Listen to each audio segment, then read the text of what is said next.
মাইমেন সিং এর কাছে এত সুন্দর একটা জায়গা আছে, কারণ জীবনে অনেক করছি ভাব, আল্লাহ যদি করে মাফ করতে হইব। তবা 2 দিন যাতে শুরু হয়েছে রে ভাই ধর্মসভা। হ্যাঁ, এই যে খরিচার রে ভাই একটা বিরাট বড় মাহফিল চলে। এই যে এটা মসজিদ এত সুন্দর বালা বানাইছে, 3 তলা, পাশে কিন্তু মাদ্রাসা আছে, কারণ আল্লাহর মসজিদ আল্লাহর রাসূলের ঘর মাদ্রাসা বলে। এইটা ওরে ভাই 4 তলা চলে। এত সুন্দর আয়া দেখলাম আয়োজন জানানিটা প্রয়োজন, কারণ যারা কষ্ট পাব আল্লাহ করবো মা পেহেন আল্লাহর রহমত পাইবা।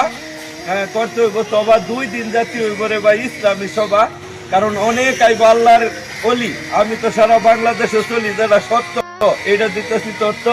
এই যে সাথে হয়েছে ড্রাইভারে লেগে পাচ্ছি আইবার, এই যে মঞ্জু হয়েছে ভাই, আমি তো সব জায়গার মধ্যে যাই। এই যে আমি তো ভাই একটা বড় করে ব্যবসা শিল্পপতি, তার দ্বারা হইতো না কোনো ক্ষতি। আমরা তো মানুষ হয়েছি 4টা, এই গাড়ি থই আয়া করছি 8টা, তুঙ্গরে না দেখলে রে ভাই অন্তর যায় 5টা। ওই যে যতই করে উল্টা ফাল্টা যত লাগাও ফেস পিছের পুরানের হাফেজ, এই যে দেখায় তো মুখ, এটা তো সবই আঙ্গার লোক, ইসলামী লোক।